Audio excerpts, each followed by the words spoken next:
training buddies, thanks for joining me again today. Our series today is the Triple A series, the arms, the abs, and the abs. We're going to cover them all, and they'll be interspersed. We'll go more by position than by section. So we'll just start by rolling the shoulders up, back, and around, just to get your shoulder joints warmed up before we start to move into the arm work. The first thing we'll do is take neurotic flight attendant. So index and middle fingers come together, arms out parallel to the floor. Here's your inhale, here's your exhale. So you can go at your pace. If you find that you struggle with tendinitis, make sure that you're going out in the shape of a V rather than the shape of a T. We never want your hands to end up behind you because that will inflame your tendons, whether you are susceptible to tendinitis or not. So make sure you're staying in alignment. We're not so much concerned with speed as we are with making sure that you're using your biceps and your pecs to pull your hands toward you, and you'll feel some work on the back of your arm and up in your latissimus muscles behind you as well. So keep your shoulder blades squeezed together. So we're using the deltoids on the top of your shoulder to hold your arms up. And these are the muscles that look so nice in a sleeveless top. So this is one of those that is an investment posture. It sucks at the time, but it's good for you down the road.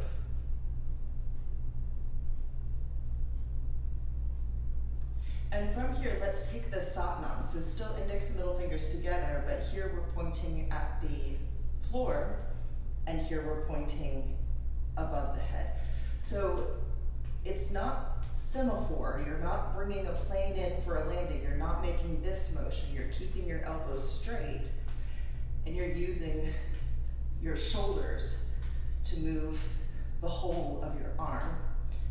So again, you'll feel everything in that shoulder girdle, everything wrapped around your shoulders and upper back on the sides working.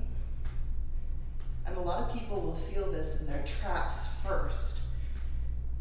And once you get those sort of fatigued and exhausted, you should start to feel it more elsewhere. So it's really not your traps that are doing the lifting. We want it to be more your deltoids. Your traps are involved, but we don't want them to be the dominant thing.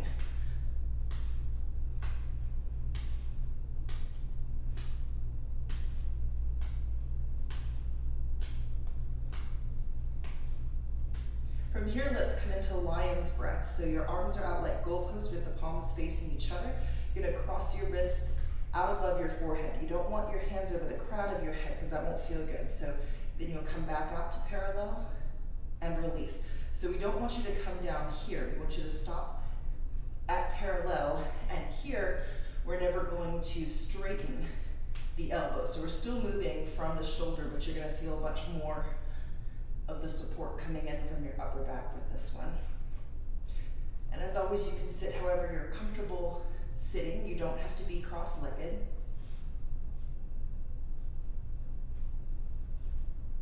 And you don't have to go very quickly either, keeping in mind that your arms are about 15 pounds each.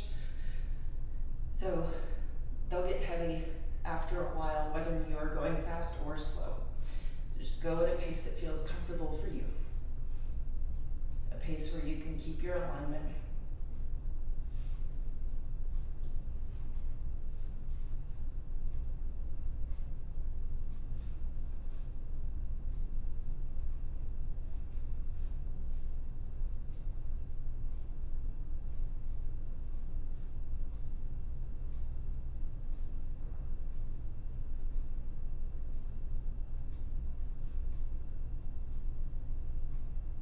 From here, let's take the deltoid pulse. So you bring your arms out parallel to the floor, and you're just gently pulsing your hands. So your deltoid is not engaging and disengaging, rather it's engaging and then engaging further. You should feel this pretty quickly. We don't really get to use our deltoids much. Our hands sort of swing forwards and backwards when we walk, and we lift our hands forward, usually not above shoulder height, to type, grab the steering wheel, things like that. But we don't really have an opportunity to bring the arms much higher than our shoulders. So the deltoids don't get as much work as they might in just our everyday life. So it's a good idea to make a point of making sure that you can get some extra work.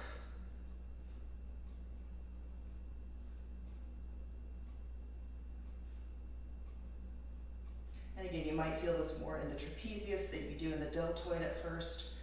A lot of us use our upper traps as a compensation for not having the right upper body strength in the right place. Good. Now you take your hands out like you're holding trays, and you're just going to take a pulse. So this is for your biceps. It's just a really gentle pulse. You're not really feeling much in the way of flexion. It's just you're using them to help lift. And you can have your arms out straight. It's just for me and my own body, I find that I feel more work happening from this position. So if you feel sort of silly doing it Egyptian style, you can adjust it as needed.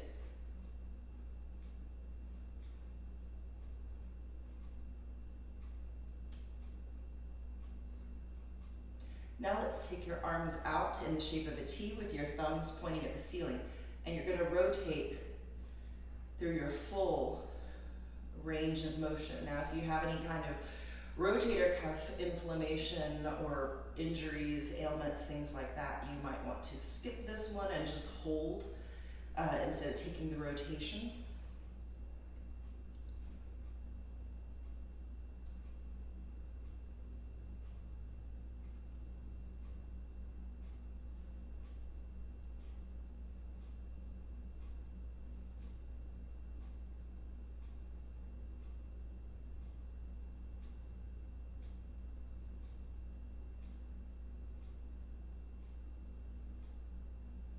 And let's take the hands behind your back, the palms face the ceiling. You make little crab claws so that your fingertips point at the ceiling, and you're keeping your hands as high up behind you as you can.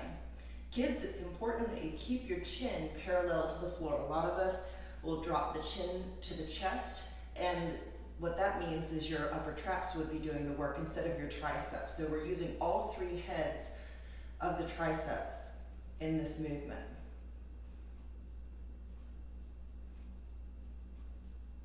Remember that if you do have rotator cuff problems, having a strong tricep can make a world of difference in both prevention and just giving you a different dominant muscle to try to use if you have a partial tear. If you strengthen your triceps, you won't have to use your rotator cuff quite so much.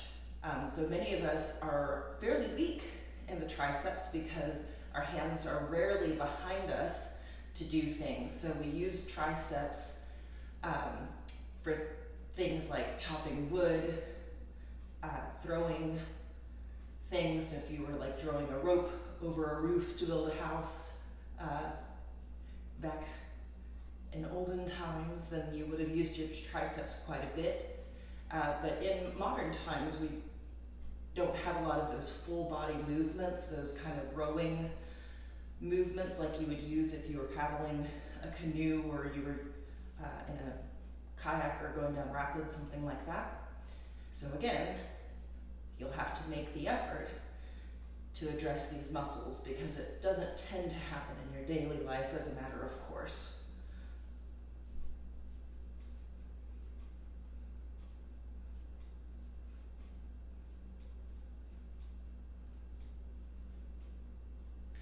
Good, and let's take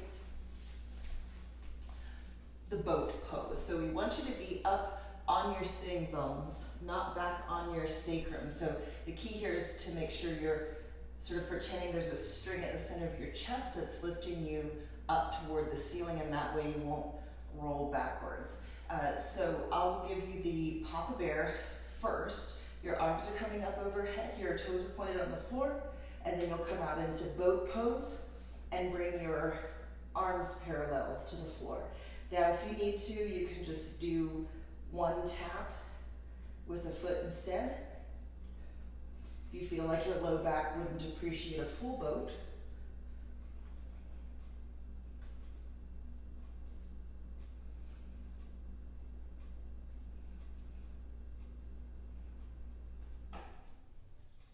Once you come back to boat, just make scissors. Just cross and uncross. And so you'll be using your inner thighs to move as well. You'll still feel it in the quads on the top, but you'll also feel it in the adductors on the insides. Pull your knees in. I like to cross my ankles. The arms come up and dip down. Lift to one side. It doesn't matter what configuration your hands are in.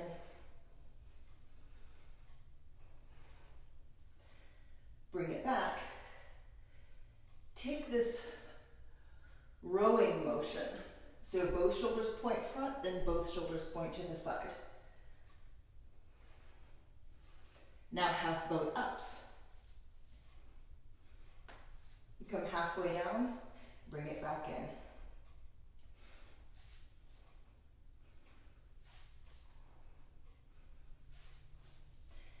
And up. Just briefly while we're here, you'll tuck one foot in, the other foot will come out. We're taking stargazer, so it doesn't matter which side you start on.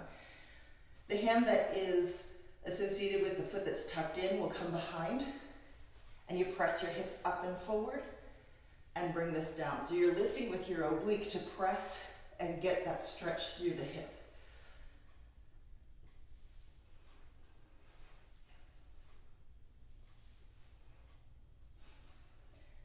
I don't like to keep us in the boat poses very long because it's easy to get fatigued and then roll back onto your sacrum, so we're not finished with the abs yet.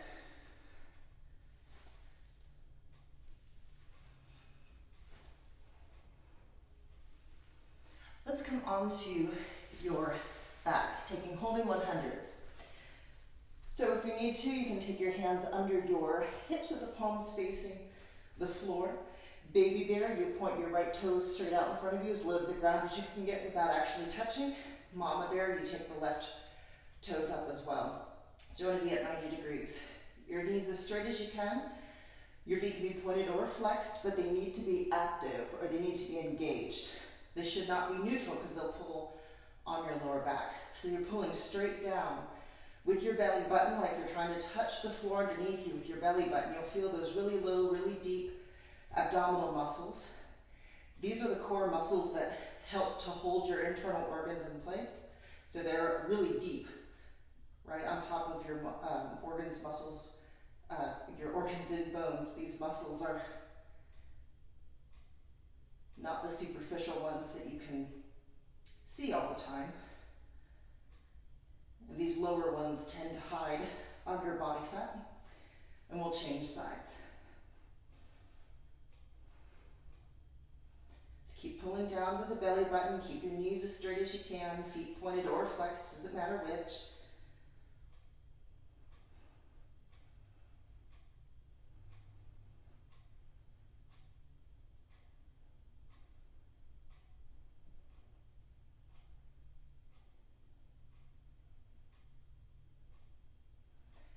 And then we'll bring this left foot to meet your right. So your right ankle is crossed over your left. Now we're going to lift the hips, and for some people you're not going to come very high at all, and that's more a function of how long your torso is in relationship to the rest of you. So you're going to pull down with your hips, down with your belly button, lift with your hips. So one thing you don't want is this. This is momentum and this is your low back.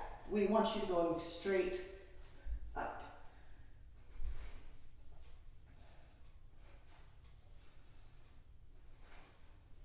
And I like to hold my forearms up. You can put your hands on the floor and get some help from pressing your hands into the floor if you need to. Then we'll set the feet back flat to the floor.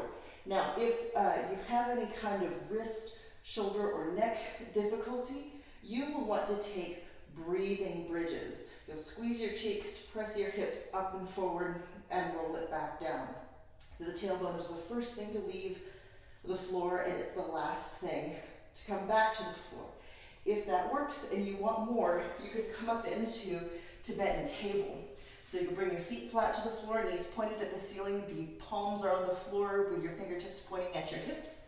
You're going to press into your heels, tuck your chin, and bring your torso parallel-ish to the floor. You might have to play with where your feet are. So this is a little bit more like a weighted hip thrust in terms of the trajectory of your movement. So it can get a little deeper into the glutes and hamstrings than the breathing bridges, but they both work just fine. Do not throw your head back for Tibetan table. Lots of teachers will cue you to do that. Do not do that because it puts too much pressure on the anterior carotid arteries. You could throw a clot and stroke out, or you could pass out. So neither one of those things is particularly enjoyable. So stay safe. Good, we're going to release the shoulders back to the floor if they weren't there already. Taking our book bridges, you bring your hips up off of the floor, leave your feet on the floor, and you'll drop your knees out and in like you're opening and closing a book. So hips as high as you can keep them. When you drop your knees to the sides, your hips will naturally want to dip a little bit with you. Try to keep them up as high as you can. We're not really concerned with how wide apart you can get your knees. We're mainly trying to feel this work in the outsides of the hips, buttocks, and thighs. So we're in the gluteus medius, which is, again, one of those stabilizer muscles that we use for lateral movement. They don't get out much in our daily affairs. We don't sort of crab walk or do lateral movements in the course of a normal day. So we have to make a concerted effort to address them. Now we'll take something called the frog pump. So you'll heel toe your feet together, drop your knees out to the side, and you'll just bring your hips halfway down and up. So you'll feel all of your glutes working together. You've got the medius, and you've got the minimus, and you've got the maximus. And remember, no matter what size or shape body you have, the glutes represent the biggest and most powerful set of muscles in your body. If you don't have good, strong glutes, there's low back pain to be had, there's less power to be had when you're walking, when you need to break a fall, or if you need to get up out of the car, out of the bed, off the toilet, up the stairs. Your glutes are really key for your overall mobility, so we need to take care of them. Right now there's sort of a fashion and a trend for glute work and growing your glutes, and you don't need to grow your glutes, but you do need to tone them.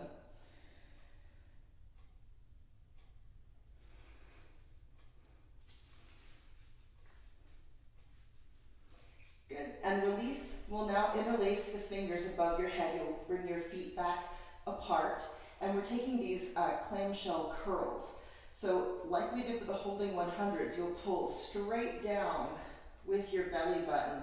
That'll lift your feet, and then you'll use the muscles in your legs to pull your knees in toward your chest. And this is important. You want nice, slow, and controlled on the way down. So you pull, pull, pull down with your belly button. You're not releasing the belly button right away.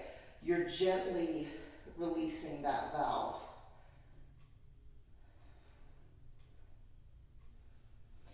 I like to do these clamshell curls as an alternative to crunches or sit-ups.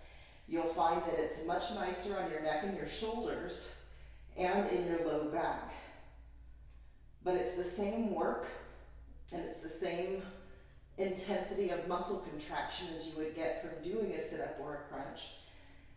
And by going slower, you actually stay engaged through your abs longer, so you don't need to do as many of them to get the same results.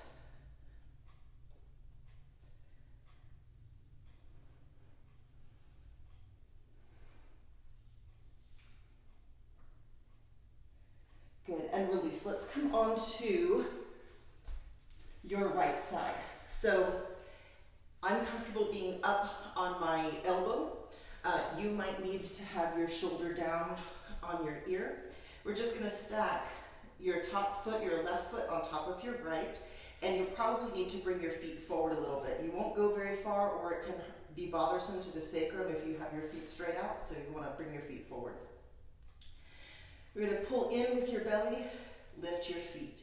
In with your belly, lift your feet. So this oblique is helping to lift this weight.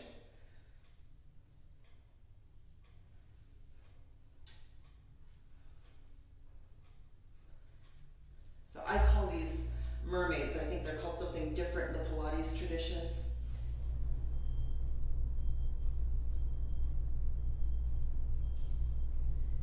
Good.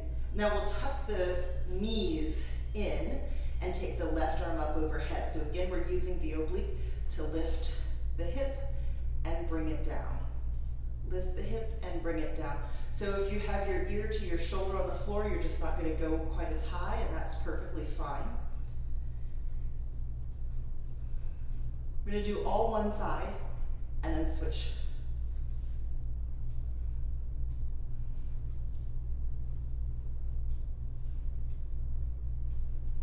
And release. Now you can leave your right knee tucked in to use it as a kickstand for balance and stability.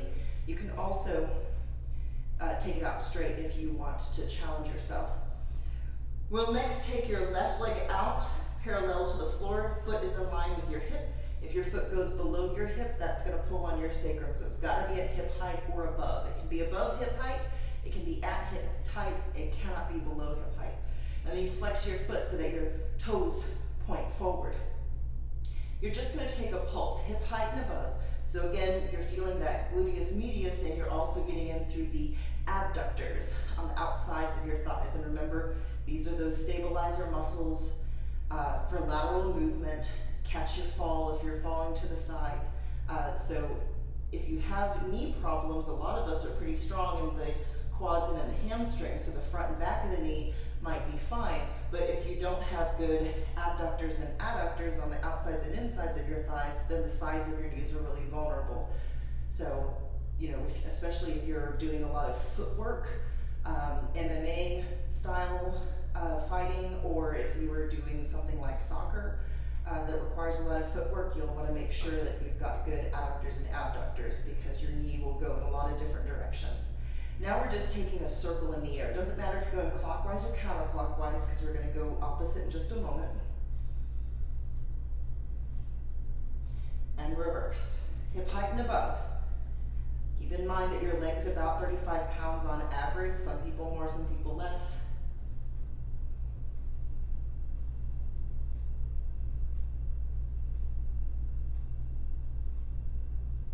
Bring it in. Change sides. So we're taking the mermaids first. Again, you don't have to be on your forearm, but you do need to bring your feet forward slightly. Pull in with your belly, lift with your feet. In with your belly, lift with your feet. So your obliques are contracting when you're lifting your leg.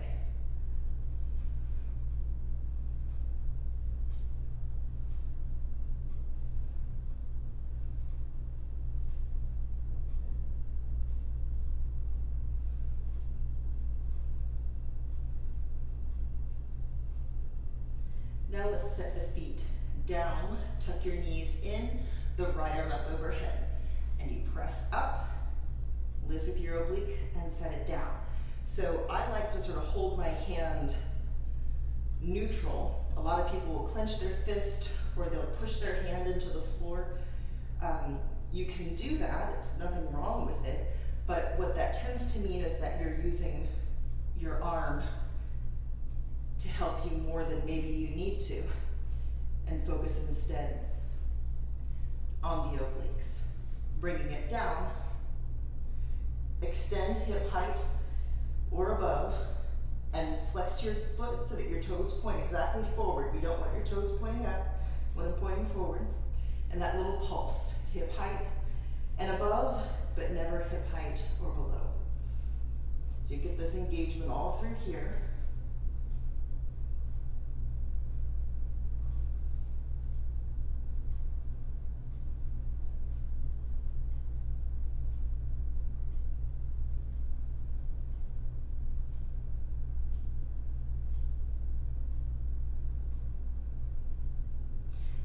let's take circles. Clockwise or counterclockwise, it doesn't matter. We're only gonna do 3 to 5 on each side. I tend to count by breathing instead of duration or repetitions because I have to speak, and it's easier for me to count my breaths than to try to keep track of counting in concert with something else. Then we'll take the opposite direction.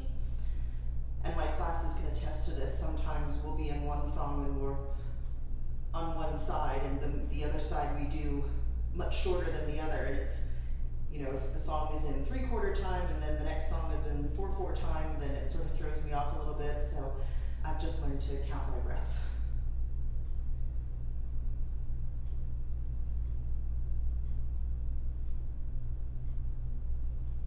And release. So we're coming onto the belly now. The first thing we're taking is a frog lift. So I like to stay up on my forearms. You can come all the way down if you like, but you're going to bring the soles of your feet together and try to get your feet as close to the floor as you can. So if you're not very externally rotated, you'll probably look something more like this. Once you find that place, you're going to squeeze your cheeks and try to lift your knee up off the floor. So you're really using your glutes here. And if you're like me, extremely externally rotated through the hip, you might have to bring your knees closer together than you normally would so that you can get the lift. Because if you go from here, you're just not going to go very far.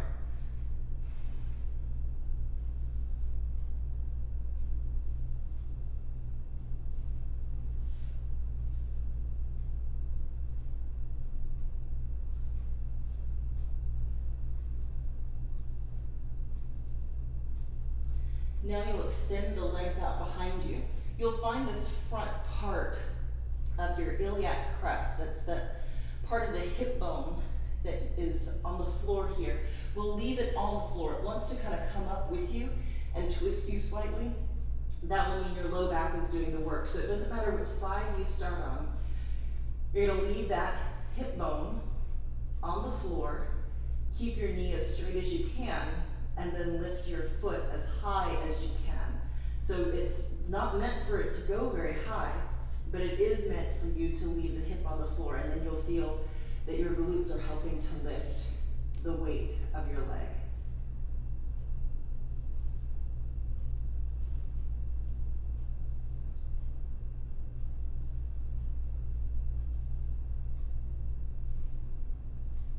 And it's pretty normal to feel this more in your hamstrings first, especially if you're very quad dominant and you don't have strong glutes, or if you have that anterior pelvic tilt that plagues many of us. You probably don't have good strong glutes, and your hamstrings have become accustomed to taking over. And so you'll just keep going until the hamstring fatigues. Your glutes won't have any choice but to re-engage and do the work. But we are changing sides, just making sure that that hip bone doesn't come with you. It's really tempting to get that little itty bitty twist, and some of us won't even feel that it is happening, that twist. So you might choose just to keep your hand where you can feel that that iliac crest is on the floor.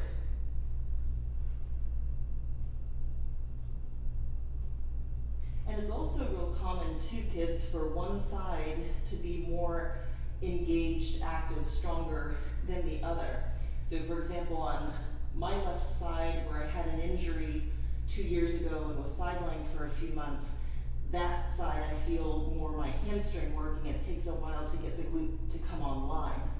On this side, which is my strong side that didn't have any period of rest, I feel the work in the glutes right away. So that is just information that might tell you spend more time on your weaker side, do more reps on your weaker side, use more weight on your weaker side, and see if you can find some balance or more even power distribution.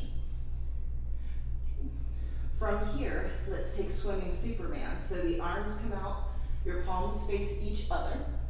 You're going to lift one leg and one arm, the opposite arm, and then change sides. So it's left leg, right arm, right leg, left arm. And you pull up toward the ceiling with your belly button as you do this. If you press your belly into the floor, your abs don't contract and you'll probably throw up. So my recommendation is to not do that, especially if you're on carpet.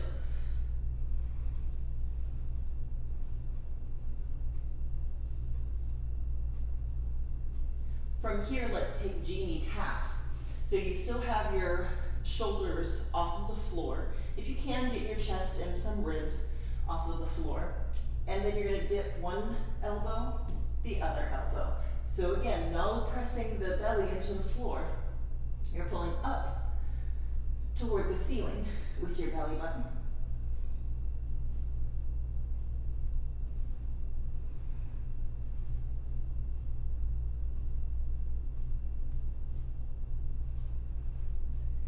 From here, let's take a breaststroke. So you bring your arms out like goalposts with palms parallel to the floor. Leave your feet on the floor. They're gonna wanna come with you. And again, that means your hamstrings trying to do the work for you. So you're gonna tap, squeeze, tap, squeeze. So you really feel your lats, again, these sides of your back coming online to help you. You'll also feel it in your deltoids and in your triceps as you're pulling your hands back.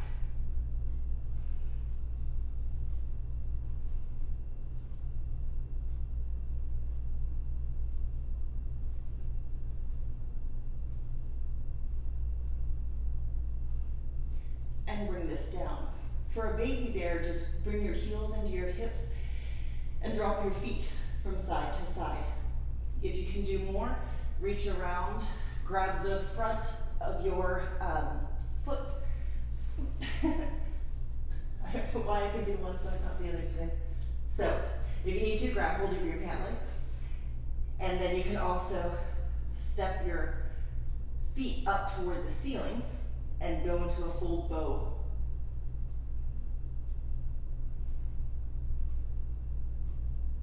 And release. We're coming into all fours, so you'll drop your feet, hands to either side of your chest and press up and back to all fours.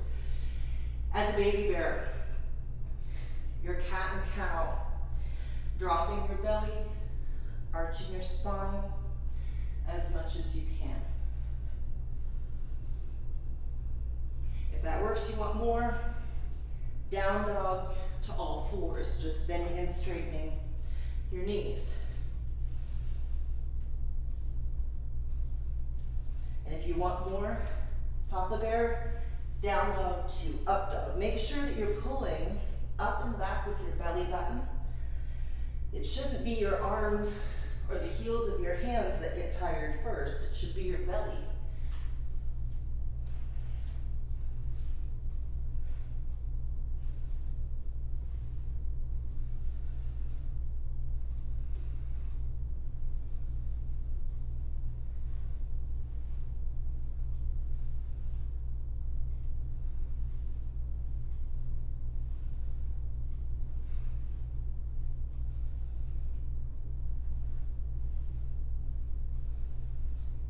Good. And release back to all fours. Let's take a running bird dog. So left leg, right arm, right leg, left arm. So again, you're using your glutes to kick your leg up and back, and your obliques are gonna fire because you have a heavier leg than an arm, and you're also on opposite sides of the body. So your obliques are gonna sort of act as a power distributor.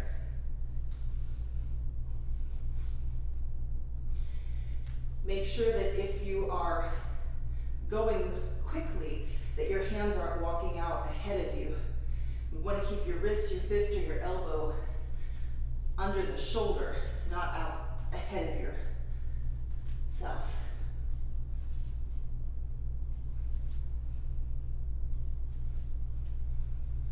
And release. Let's take, I'm going to do this on the side that's facing the camera first so you can see. So we talked about that iliac crest, that top part of your hip bone that you can feel in the front of your body. So a lot of people will do something like this. That's a twist. So we're dropping your hip bone as low to the ground as you can, and you're going to draw little circles in the air with your big toe. So you don't want a lot of movement in your shoulders, and you definitely don't want that twist through your hip. You pull up toward the ceiling with your belly button. And again, you might feel this more in your hamstring first, and then your glutes will come online. Doesn't matter if you're going clockwise or counterclockwise with the circles.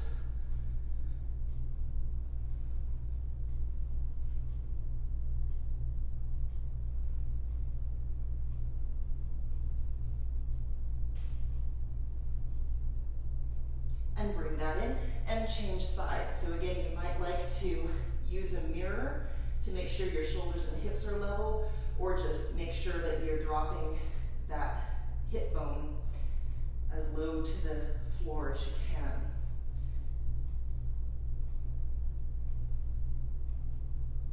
You can only go as big with your circles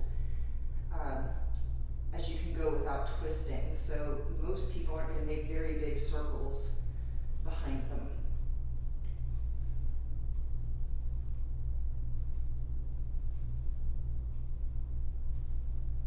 So important not to drop your head while you're here too.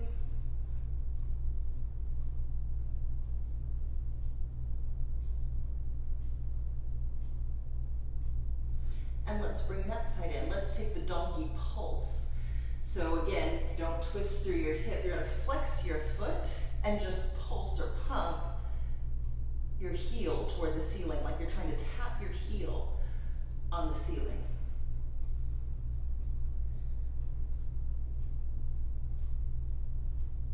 It's not a big movement.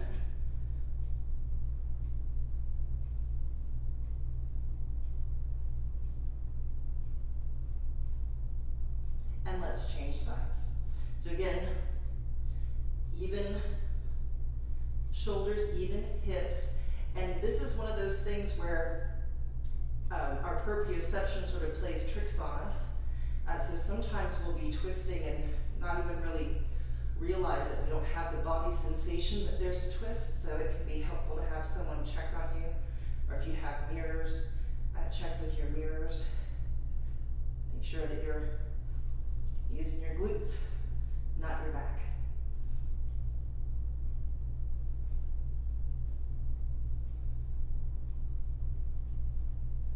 And release. Let's take cat and cow with tail. So we'll start on this side that's facing the camera for me. So we'll take cow first with tail. You'll drop your belly, kick your toe up behind you. Cat with tail, you pull your belly in and bring your knee and your forehead together.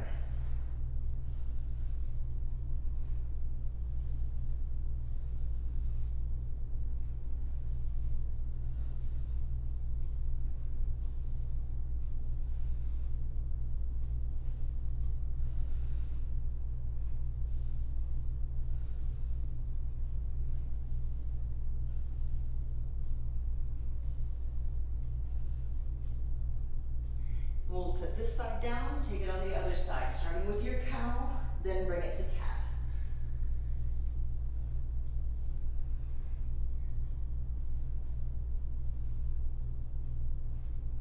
And if you're real wide through the hips like I am, I sort of bring my knee inward a little bit, so my knee on my supporting side isn't exactly under my hip, and that gives me a little itty bitty twist.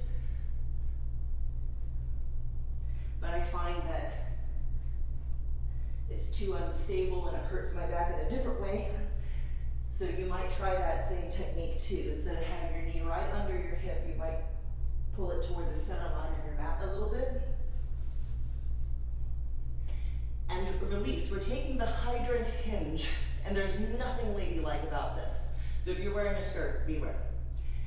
Just like a dog using a fire hydrant, you're going to lift the outside of your knee toward the ceiling. And again, we don't want this kind of movement. We don't want you to drop your hips or twist through your hips. We just want you to be using the medius and the abductors to get you where you need to go.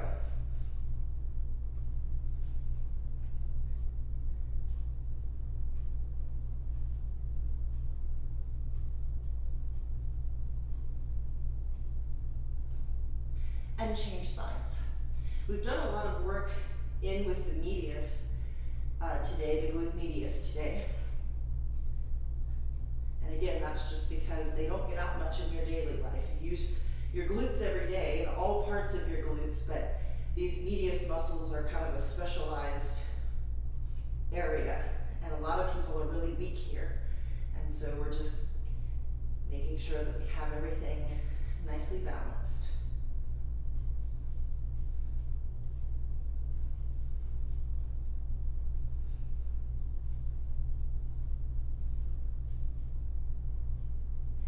And release. Let's take rainbows. So you're going to need some extra space around your mat. So if you're up against a wall, you'll probably have to scoop away from it a little bit.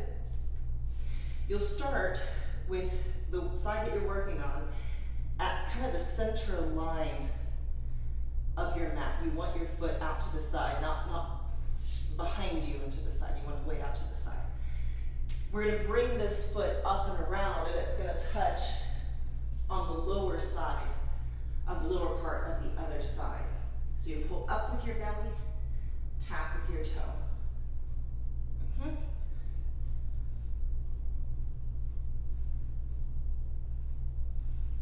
These are rainbows.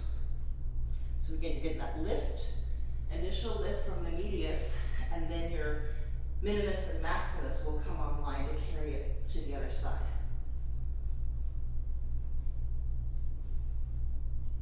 And let's change sides. And what some people find is that they feel it on their supporting side more than they feel it on their working side. And that's totally fine. Nothing wrong with that. Your stabilizing side is working. So even though it's relatively still, there's quite a bit of movement going on internally.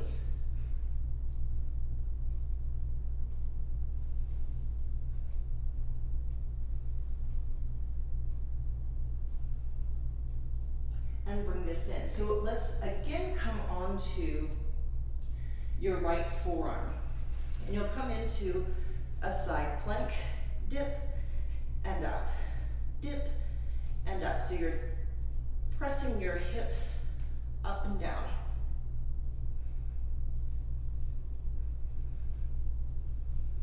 Let's bring this to a side plank crunch. So we'll do the same two movements on the other side.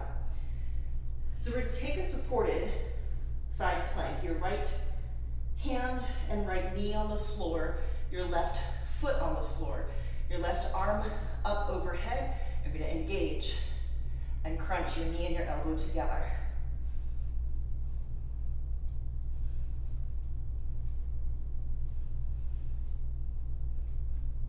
Let's take the other side. So we'll do the dips first on the left forearm, just 3 to 5.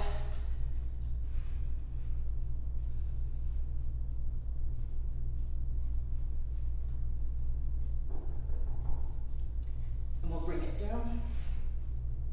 Let's come out into our side plank crunches.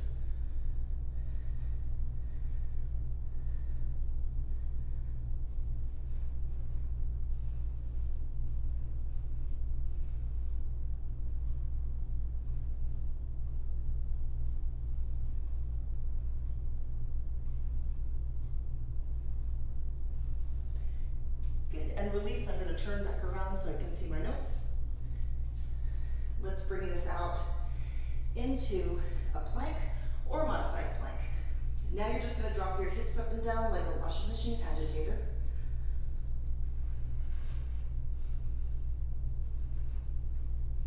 So you really feel your obliques working, especially where they attach at the bottom.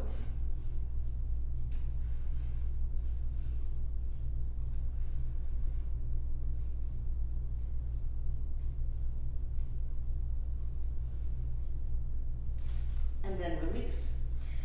Let's go down dog to our mountain climber. So downward facing dog. Kick up your right foot, Bring your right knee to your left elbow and kick it all the way back. So your shoulders are behind your wrists at first, and then the shoulders are over the wrists.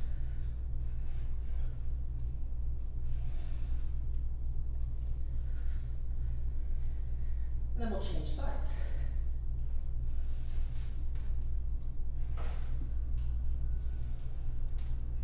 Again, 3 to 5. Not hugely concerned with the number, so much more concerned with your alignment. Good. Let's release the knees back to the floor. Let's take turbo dog. So this is a way to do plank without getting your belly dropped and your back vulnerable. You curl your toes under, and then you're gonna hover your knees and shins parallel to the floor, pulling up with your belly.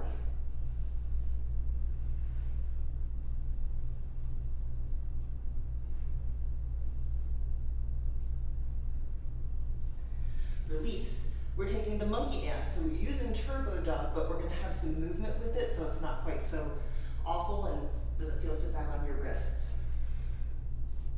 We come into turbo.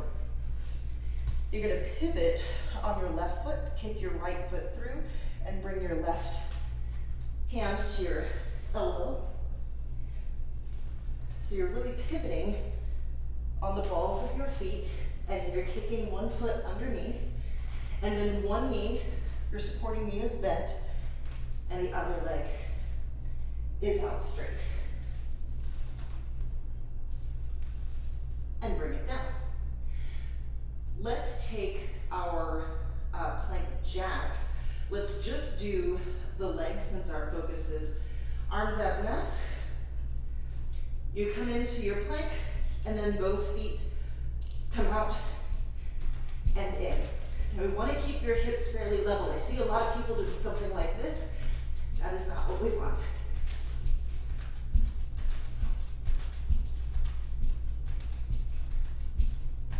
And bring it down.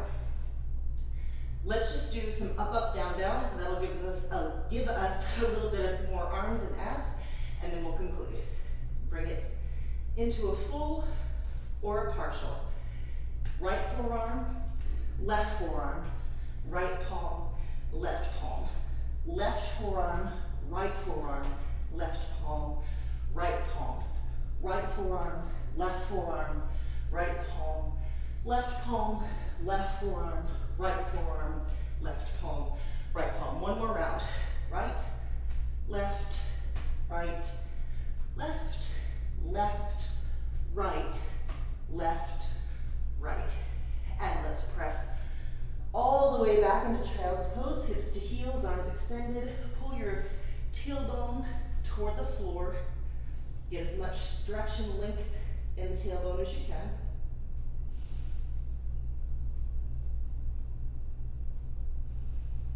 Bring it back up to all fours. Step your right foot forward. Dip forward for a lizard, and then you can roll onto the outside or blade side of your foot to address the outer IT band as well. If you lift up with your chest, you'll feel some stretch in the abdominals. And bring this back and change sides.